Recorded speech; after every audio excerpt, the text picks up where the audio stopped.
This video highlights some of the challenges to students understanding their feedback and how to address them. The fundamental issues are clarity of the feedback message, understanding the student's goals and motivations for learning, facilitating dialogue in the feedback process. Feedback needs to be reciprocal between the student and the educator rather than a one-way process of delivery. Feedback needs to be co-constructed between the educator and the learner. Preparation of feedback is important. Is the learner in a position to receive the feedback and put it to use? Empowering the learners to construct their own meanings out of feedback. We will look at these in detail one by one. The first consideration is the clarity of the message delivered in feedback. If the feedback isn't clear, then it's useless to the learner.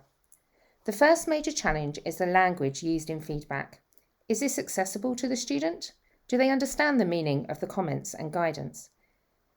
Then there's the dominant disciplinary discourses, which need to be made explicit. With these, students need to be encouraged to articulate their tactic knowledge, such as existing motives, ideas, opinions, beliefs, and knowledgeable skills.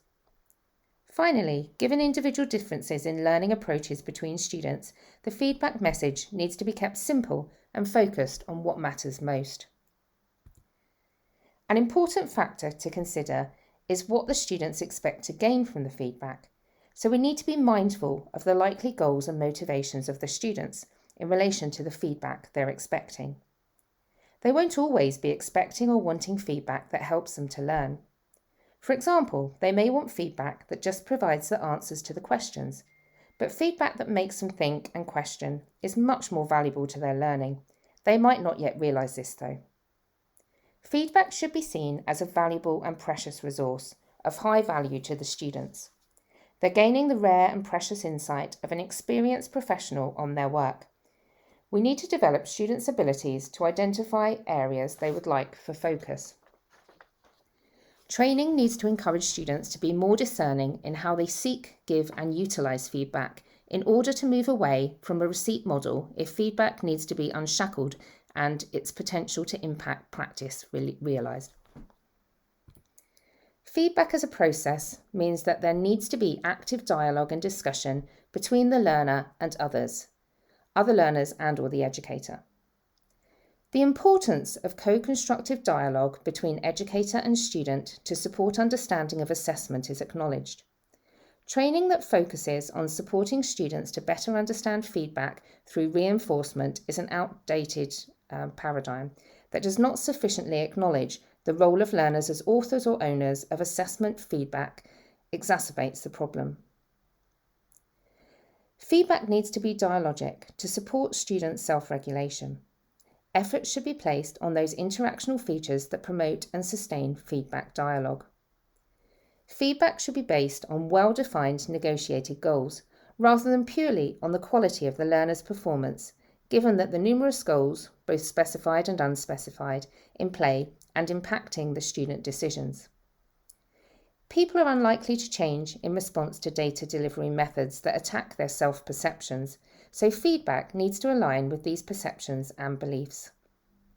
Finally, effort should be placed on checking students' interpretation and use of feedback.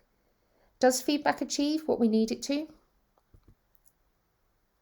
Feedback needs to be seen as a reciprocal process, with feedback available from different sources and, importantly, seeing the learner as a key feedback resource. Students need to be able to ask questions in an open and non-threatening environment.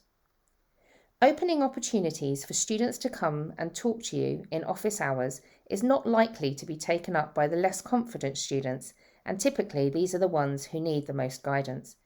So we need to think of ways of making this reciprocity as accessible and non-threatening as possible. The next point is considering feedback as co-constructed and multifaceted, which includes the self-generation of feedback. Encouraging the students to self-critique their own work is important. We need to guide students in seeking and utilising feedback cues from the environment. Developing self-evaluation skills and self-generating feedback are important skills for lifelong learners. The potential impact of peer feedback on learning and understanding, as well as self-evaluation, is extremely potent, and this will be discussed in more depth in module AF3. An important element that we often overlook is that students need to prepare for feedback. Where students have insufficient knowledge, detailed feedback may be inappropriate, as students may not be able to process this. Similarly, sufficient time is needed for students to process feedback messages prior to discussions about how to move work forwards. And this introduces the notion of space to process feedback to maximise effectiveness of feedback encounters with others. Another key issue is that students need time to process the emotional impact of their feedback. Negative feedback can be demoralising, and students quickly learn that feedback can be challenging and demotivating.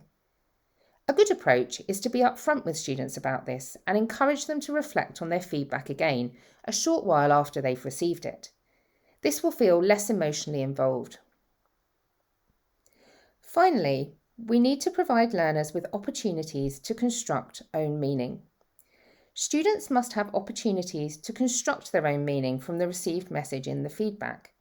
If students are to learn from feedback, they must have opportunities to do something with it. So it's important to have something with which to feed forward onto, a follow-on task or a similar activity to which they can apply their new insights. Finally, and most importantly, students need multiple opportunities to assess work for themselves so that they can internalise the requirements of assessment, as explained by Sadler in 2009. And this is fundamental to the development of self-regulation and learner independence.